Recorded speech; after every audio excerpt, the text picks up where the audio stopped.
If you've ever been to a party where You Dropped a Bomb on Me or Outstanding came on, then you already know. The Gap Band's music hits differently. Their songs weren't just funk and R&B classics. They were straight-up anthems. And if their music sounds familiar, that's because it's been sampled in some of the biggest hip-hop and R&B tracks of all time. Don't believe me? Just listen to Every Little Thing by Heavy D and Soul For Real. That smooth groove, straight from the Gap Band. But behind the iconic bass lines and electric performances, the Gap Band story is full of ups and downs. From their humble beginnings in Tulsa, Oklahoma, to dominating the R&B charts, to tragic losses and internal struggles. These brothers went through it all. And while their name doesn't always come up in awards conversations, their influence on music is undeniable. So let's take it back to where it all started and see how they became legends. Long before the Gap Band became a name in music, the Wilson brothers were just three kids growing up in Tulsa, Oklahoma. Their childhood was all about faith and music.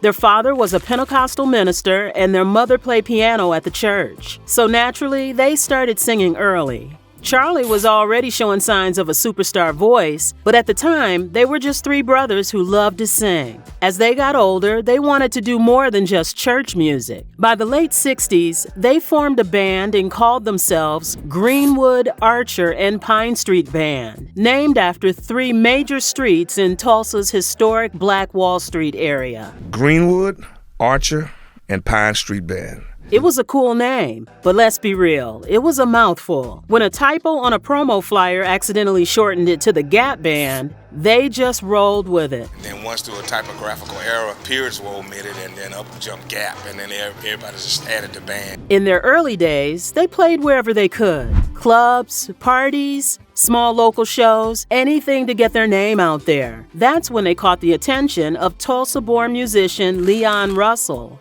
A big deal in the industry. That's how we met Leon, and we went and recorded with him that night, and we ended up being his backup band. He saw their potential and hired them to be his backing band for his album Stop All That Jazz in 1974. It was a huge opportunity, and he even got them signed to Shelter Records. You're one of the greatest singers we ever had heard, and I want to sign you to this label. That same year, they dropped their first album, Magician's Holiday. And when I say it flopped, I mean it didn't even make a splash. The music was solid, but nobody was checking for them. It was frustrating, but they weren't about to give up. Charlie, being the bold one, decided it was time for bigger moves. He packed up and went to Los Angeles, hoping to find better opportunities. And when things started looking promising, he convinced Ronnie and Robert to join him. Tulsa had given them their start, but LA? That was where stars were made. What they didn't know was that success wasn't going to come easy. They spent the next few years grinding, playing back up for other artists and trying to catch a break. But everything changed when they met the man who would take them to the top,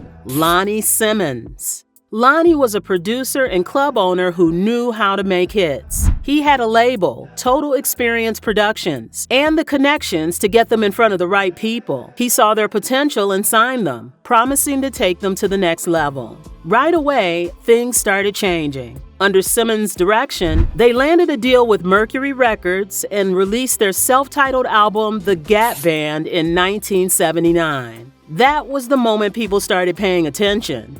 The Gap Band days were really fun. My brothers and I, we were really close. The single Shake became their first real hit, landing in the top 10 on the R&B charts. It wasn't a smash, but it was enough to put them on the map. Then came Gap Band 2, and that's where things really took off. It had Oops Upside Your Head, a song that had everybody singing along. That Oops chant, legendary. If you've ever been to a party where people sit on the floor and roll like they're in a boat, you can thank the Gap Band for that. By the time Gap Band 3 dropped in 1980, the Gap Band had officially arrived. This was the album that made them superstars. It had Burn Rubber on Me, a song about a woman leaving a man so fast all she left was tire marks. If you haven't blasted that song while driving, you should. Then there was Yearning for Your Love, a smooth R&B jam that showed they could do more than just funk. This was the album that went platinum and cemented their spot in music history. Then came Gap Band 4 in 1982, and let's just say they did not miss. This album had some of their biggest hits ever. You Dropped a Bomb on Me was an instant classic, with that explosive intro that made you feel like a party was about to start. Then there was Outstanding, a song so good that it's been sampled by more than 100 artists. Everyone from Mary J. Blige to Snoop Dogg has borrowed from it, and even today, you can still hear it in clubs and on playlists. It was official. The Gap Band had taken over. For a while, the Gap Band could do no wrong. Every album was a hit. Every song had people dancing, and they were riding high. But like all great stories, things started to shift. By the mid-'80s, funk was losing steam and the music industry was changing. R&B was leaning more into the polished, synth-heavy sound of New Jack Swing, and hip-hop was taking over. The Gap Band was still making great music, but the industry was moving in a different direction. They kept pushing forward with Gap Band 5, Jammin' in 1983, and Gap Band 6 in 1984. These albums had solid hits like Party Train and Beep a Freak, but they weren't dominating the way they used to. It was clear their peak had passed. Still, they weren't ready to give up. They kept adapting, releasing Gap Band 7 in 1985, Gap Band 8 in 1986, and Straight from the Heart in 1988. By then, their sound was shifting toward a more R&B and pop feel, but the competition was fierce. Younger artists were taking over, and even though the Gap Band still had a loyal fan base, they weren't the main event anymore. By the late 80s, Charlie Wilson had started branching out. His voice was the signature sound of the Gap Band, and other artists were noticing. He started doing background vocals for some of the biggest names in music, including Stevie Wonder and Zapp and Roger. By 1989, the group released Round Trip, which gave them one last #1 R&B hit with All of My Love. It was a solid send-off, but the writing was on the wall. The Gap Band wasn't the powerhouse it once was. Charlie eventually decided to go solo, and honestly, it was the best move he could have made. While the Gap Band slowed down, he kept going. He became a go-to voice for artists like Snoop Dogg, Kanye West, and Tyler, the Creator. That out. I can't come in here if you put that out. So everybody put it out. I went in there and did the songs. His smooth, church-trained vocals fit perfectly into the new era of R&B and hip-hop. Meanwhile, Ronnie and Robert Wilson took a step back from the industry. The group would reunite from time to time, but their days of dominating the charts were over. Being a legend doesn't mean the journey was smooth. The Gap Band had their fair share of struggles, and one of the biggest was getting paid what they were worth. Their label was making millions off their chart-topping songs, but the band, let's just say their paychecks didn't match their success. They were locked into contracts that didn't favor them. My brothers and I wrote all the songs.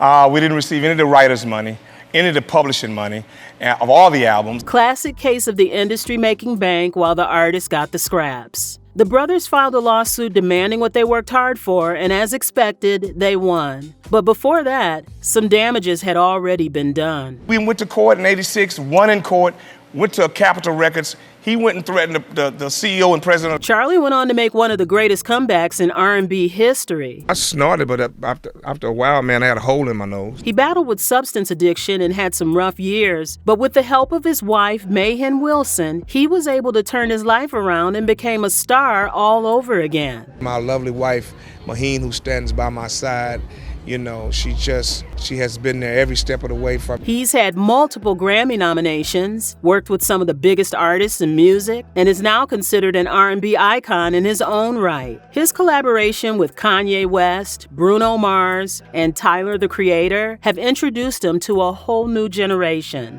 Still, no amount of success could stop time. In 2010, Robert Wilson passed away from a heart attack at just 53 years old. In 2021, Ronnie Wilson also passed at 73, leaving Charlie as the last surviving member of the legendary group. And at 72 years, he has built up a net worth of $15 million. The Gap Band may not have racked up Grammys, but their impact on music is undeniable. They didn't need trophies to prove their influence. The charts did that for them. With multiple #1 R&B hits, platinum and gold albums, and songs that still get played today, their legacy was sealed long before awards came into the picture. In 2005, 1995, they got their official recognition when they received the BMI Icon Award, putting them in the same league as James Brown and Al Green, a well-deserved nod to their influence. But their biggest legacy isn't just in their own hits. It's in the artists they inspired.